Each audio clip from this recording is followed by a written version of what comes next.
चलिए बेसिकली शुरू करते हैं। इससे पिछले वाले वीडियोस में हमको कमेंट आया कि सर आवाज़ क्लियर नहीं आ रहा है, माइक यूज़ कर लीजिए। एक बच्चा वो कमेंट किया और थैंक यू बोलेंगे उसको।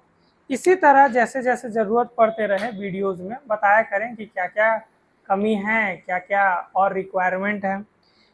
आज का सेशन बहुत इम्पॉर्टेंट रहने वाला है। किस लिए इम्पॉर्टेंट रहने वाला है? तो आज डिस्कस करेंगे हम लोग बोर्ड्स के लिए। तो बोर्ड्स तो दो तरह का होता है, एक तो 10th क्लास और दूसरा 12th क्लास। उसमें बोर्ड सेंट्रल लेवल पे प्रिपेयर करना होता है और थ्योरी बेस्ड एग्ज़ाम होता है, बहुत अच्छे लेवल पे होता है।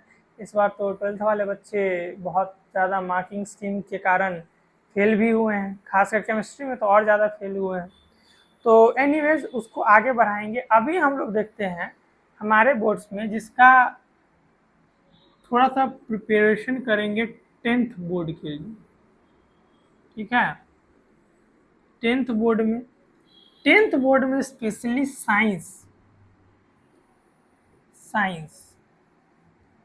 साइंस के सिलेबस में मेजरली 3 सब्जेक्ट हैं। एक हमारा फिजिक्स, दूसरा हमारा केमिस्ट्री और चौथा हमारा बायोलॉजी। कोई दिक्कत नहीं, अभी तक तो दिक्कत नहीं होनी चाहिए। ठीक है, फिजिक्स में को पहला जो चैप्टर पढ़ना है वो पढ़ना है लाइट। ध्यान से देखेंगे, ये वीडियो बेसिकली उन लोगों के लिए है, सिर्फ बच्चों के लिए नहीं। कोई भी नॉर्मल आदमी देख सकता है जिनको 10th का अपना पुराना याद ताज़ा करना हो। ठीक है, और इन्जॉय करें, वीडियो को देखें।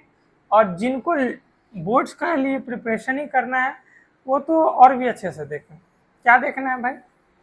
Physics, chemistry, biology 10th class के लिए सब्जेक्ट हमारा साइंस है। फिजिक्स में पहला चैप्टर पढ़ना है लाइट। लाइट के बाद दूसरा चैप्टर है human I and colourful world. ठीक है, लाइट देता है सेंसेशन ऑफ विजन, देखने की क्षमता प्रदान करता है। क्षमता मतलब एबिलिटी। अब उसके बाद लाइट पढ़ने के बाद, लाइट को समझने के बाद, लाइट क्या होता है बाबू? प्रकाश होता है। उसके बाद ह्यूमन आई पढ़ेंगे कि कैसे ह्यूमन ऑर्गेनिज्म है, ऑर्गेनिज्म में कौन सा ऑर्गेन ह्यूमन आई रिस्पॉन्सिबल है किस चीज़ के लिए, कि कोई चीज़ हम लोग देख सके। देखना एक फेनोमेना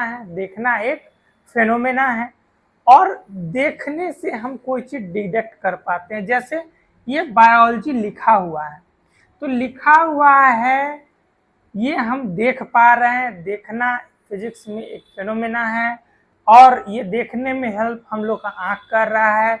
देखने के प्रक्रिया में क्या क्या हो रहा है?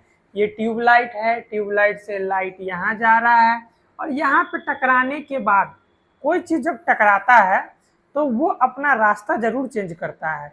तो लाइट भी सेम चीज़, इस पे टकराया, रास्ता चेंज करके मेरे आँखों में गया और आँखों में रिएक्शन, केमिकल रिएक्शन होता है जिसके कारण हम लोग यहाँ देख पाते हैं कि ये बायोलॉजी लिखा। ठीक है, उसके बाद तीसरा हम लोग का बहुत इम्पोर्टेंट फेनोमेना और टॉपिक जिसका नाम है इलेक्ट्रिसिटी। इसके बिना मॉडर्न वर्ल्ड में कोई काम पॉसिबल नहीं है। इलेक्ट्रिसिटी एक क्या है? फेनोमेना है जिसमें क्या होता है, इलेक्ट्रिकल एनर्जी को वेरियस एनर्जी में कैसे कन्वर्ट करते हैं, कैसे अलग अलग प्रोसेस से इलेक्ट्रिसिटी को गुजारते हैं और अपना काम निकलवाते हैं। चौथा है इलेक्ट्रिसिटी में कैसे इलेक्ट्रिसिटी किसी इलेक्ट्रिक सर्किट में घूमता है। घूमना करंट फ्लो करवाता है, करंट बनाता है, और करंट से हम लोग काम करवा लेते हैं, क्योंकि घूमना भी एक काम है और एक काम को दूसरे काम में कन्वर्ट किया जा सकता है। ये हम लोग 9th क्लास में बहुत अच्छे से पढ़ चुके हैं, और नहीं पढ़े हैं तो फिर पढ़ लेंगे। उसके बाद है मैग्नेटिक इफेक्ट, मैग्नेटिक इफेक्ट्स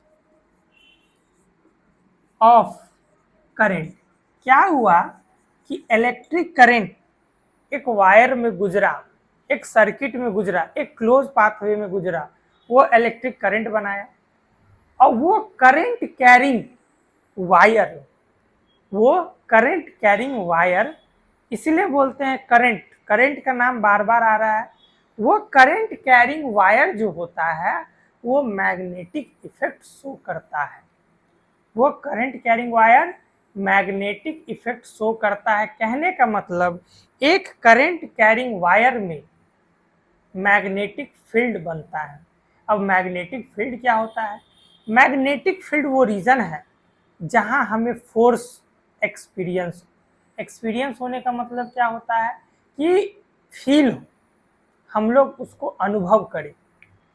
तो मैग्नेटिक इफेक्ट हमें पता चलेगा किस चीज के लिए? करंट के लिए, करंट से प्रोड्यूस होगा। केमिस्ट्री में जो हमारा पहला चैप्टर है उसका नाम है केमिकल रिएक्शन एंड बैलेंसिंग। मतलब क्या है? जो भी हम लोग केमिकल रिएक्शन इक्वेशन लिखते हैं, फॉर एग्जाम्पल, एग्जाम्पल यहाँ लेते हैं कि H2 gas plus Cl2 gas, और ये बना देता है 2HCl। इसको कहते हैं बाबू एक केमिकल रिएक्शन। क्या बोलते हैं? Chemical reaction. केमिकल रिएक्शन, ये केमिकल रिएक्शन नेचर में एग्जिस्ट करता है। ये दोनों रिएक्टेंट और ये प्रोडक्ट बनाता है। ये केमिकल रिएक्शन, ये केमिकल इक्वेशन बैलेंस कैसे होगा इसमें सिखाया जाएगा। ये दोनों मिलके ये बनता है, ये किस में सिखाया जाएगा? इसमें सिखाएगा। इन दोनों में से ये पहले क्यों नहीं लिखे, ये पहले क्यों लिखे, ये समझाया जाएगा। इन दोनों के मिलने से ये बना, HCl बना, CH क्यों नहीं बना, ये भी देखेंगे। तो ये सब इन चैप्टरों में हमें समझने को मिलेगा। दूसरा है हमारा एसिड, बेसिस एंड सॉल्ट। ये डेली यूजेस में हो, डेली लाइफ में होने वाली चीजें हैं। इन चीजों से एवरीडे लाइफ में हम लोग काउंटर करते हैं, मतलब यूज करते हैं। कौन सब्सटेंस एसिड है, बेस है और सॉल्ट है? ये बस केमिकल सब्सटेंस का प्रॉपर्टी है। जो भी चीज हम लोग देखते हैं, छू रहे हैं, मैटर है, उन सब्सटेंस में से किसका नेचर एसिडिक है, बेसिक है या सॉल्टी है, ये हमें इस चैप्टर में पता। Different different various chemical property substance और उनके रिएक्शन इनमें पढ़ेंगे। तीसरा हमारे पास है मेटल्स एंड नॉन मेटल्स। इनमें हम लोग 118 एलिमेंट पूरे हैं टोटल। कितने एलिमेंट है? 118 एलिमेंट। 118 एलिमेंट किसमें है? पीरियोडिक टेबल में। नेचर में अभी और भी हैं, खोजे जाएंगे, मगर हमारे पीरियोडिक टेबल या हमारे जो सिलेबस है उसमें 118 है। 118 में से जो भी क्लासिफाई में मेटल्स आते हैं, नॉन मेटल्स आते हैं, उनका प्रॉपर्टी, इनका एक्सट्रैक्शन, इनका एग्जिस्टेंस, मेटल का एग्जिस्टेंस अर्थ के क्रस्ट में होता है। ज्योग्राफी में आप क्रस्ट के बारे में पढ़े होंगे, नहीं भी पढ़े होंगे फिर भी हम समझाएंगे कि अर्थ का एक लेयर होता है, एक परत होता है जिसको बोलते हैं अर्थ क्रस्ट। उसमें मेटल्स जो है वो रॉक्स के फॉर्म में है, ओर्स के फॉर्म में है। उसको हम लोग निकालते हैं, क्योंकि जो बेंच दरवाजा आप लोग देख रहे हैं लोहे का, वो एज इट इज धरती में दबा हुआ नहीं है, वो ओर्स के फॉर्म में, पत्थर के फॉर्म में है। उनको केमिकली एक्सट्रैक्ट निकालते हैं, फिर उस स्ट्रक्चर में डालते हैं, तब जाके हम लोग यूज कर पा रहे हैं। सेम चीज नॉन मेटल्स के साथ भी है, उसमें उनका केमिकल रिएक्शन। और चौथा और सबसे इंपॉर्टेंट और मेरा फेवरेट, जिसका नाम है carbon. Carbon and its compound. जो लोग भी अभी 10th क्लास का एग्जाम, बोर्ड का एग्जाम देने वाले हैं, या उससे रिलेटेड कोई कॉम्पिटिटिव एग्जाम देने वाले हैं, या आज से 10 साल पहले भी जो लोग 10th दिए होंगे, उनको इस चैप्टर के इम्पोर्टेंस के बारे में पता होगा। पूरे साइंस में सबसे लंबा चैप्टर ये है, सबसे वेटेज वाला चैप्टर ये है। और आगे चल के जब आप 11th क्लास में साइंस स्ट्रीम लेंगे, तो उसमें भी ये कार्बन एंड इट्स कंपाउंड आगे चल के आपको एक अलग ही ब्रांच ऑफ केमिस्ट्री में आएगा, जिसका नाम है ऑर्गेनिक केमिस्ट्री। तो मेरे हिसाब से सबसे इंपॉर्टेंट चैप्टर ये। बायोलॉजी का शुरुआत होता है पहला ही life process. Life process chapter में हम लोग बेसिकली लिखते तो एनिमल हैं, मगर मेनली ये ह्यूमन के बारे में है, ठीक है। और प्लांट्स के बारे में है कि प्लांट्स जिंदा रहने के लिए या जीने के लिए हम लोग को कुछ ना कुछ प्रोसेस करना होता है, जिससे हम लोग एक लिविंग, एक डायनामिक स्टेट है। ये जो लिविंग हम लोग दिख रहे हैं, मूवमेंट करते दिख रहे हैं, बात करते दिख रहे हैं, पढ़ाते दिख रहे हैं, तो एक स्टेट है, लिविंग स्टेट कहते हैं उसको। ये एक डायनामिक स्टेट है, और इस स्टेट को अचीव रखने के लिए, मेंटेन करने के लिए, ये जो दिख रहा है, इसी ये लिविंग स्टेट को कंटिन्यू करने के लिए हम लोग को वेरियस लाइफ प्रोसेस करना पड़ता है। उसी में पढ़ेंगे कि किस तरह का लाइफ प्रोसेस क्या क्या परफॉर्म प्लांट करता है और क्या क्या एनिमल करता है। दूसरे में हम लोग पढ़ते हैं कंट्रोल एंड कोऑर्डिनेशन। इसमें क्या है, कैसे प्लांट या ह्यूमन, क्योंकि मूवमेंट तो है, लोकोमोशन तो है, मूव कर रहे हैं, बोल पा रहे, ये भी एक मूवमेंट है, पढ़ा पा रहे, ये भी मूवमेंट है। और ये सब चीज करने के लिए हमारे पास एक सिस्टम है, जिसको बोलते हैं ब्रेन। ब्रेन इन सब चीजों को कोऑर्डिनेट करता है, और सिस्टम का नाम है नर्वस सिस्टम। नर्वस सिस्टम क्या काम करता है, तो जितने भी इंफॉर्मेशंस हैं या जितने भी वर्किंग्स हैं, उनको परफॉर्म करवाता है। जैसे हाथ को ऐसे उठाना है, हाथ ऐसे न ऐसे न ऐसे ऐसे मूव करे, ये भी कंट्रोल या कोऑर्डिनेशन या कमांड ब्रेन देता है। अब ब्रेन यहाँ हाथ पे आके नहीं देता है कि यहाँ से ब्रेन मूव किया, मेरे हाथ पे यहाँ ब्रेन आया और उसके बाद इसको ऐसे मूव करा दिया, नहीं। क्या है, ब्रेन एक रूम में, एक मेन कैबिन में बैठा हुआ है, जिसको स्कल कहते हैं। यहाँ से पूरे बॉडी में वायर्स हैं। जैसे घर बनाते हैं तो एक जगह ट्रांसफार्मर या मेन मीटर रख देते हैं, और पूरे वायर को पूरे घर में फैलाते हैं, जिससे अदर डिवाइसेस कनेक्टेड होते हैं। सेम डिट्टो उसी तरह ब्रेन एक कंट्रोल सिस्टम, एक कंट्रोल रूम में बैठा हुआ है, पूरे बॉडी में वायरिंग है, और इस वायरिंग के थ्रू दो तरह के वायर होते हैं। एक जो सिग्नल ऑर्गन से ब्रेन तक पहुंचाए, कुछ रिस्पॉन्ड करने के लिए सिग्नल आना भी तो चाहिए, और उस इंफॉर्मेशन को एनालाइज करके ब्रेन दूसरे वायर से एक सिग्नल भेजता है कि जाओ इस एक्शन के बदले वो रिएक्शन करो या वो ऐसा रिएक्ट करो।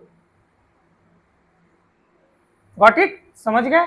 तो ये सब हम लोग को ह्यूमन में हो चाहे प्लांट, जैसे एक छुई मुई प्लांट होता है, टच मी नॉट कहते हैं, उसको छूने पे उसकी पत्तियां सिकुड़ जाती हैं, ऐसे सिकुड़ जाती। ये एक रिस्पॉन्ड है और ये सारा रिस्पॉन्ड केमिकल रिएक्शंस के थ्रू होता है या केमिकल रिएक्शन के हेल्प से ही होता है।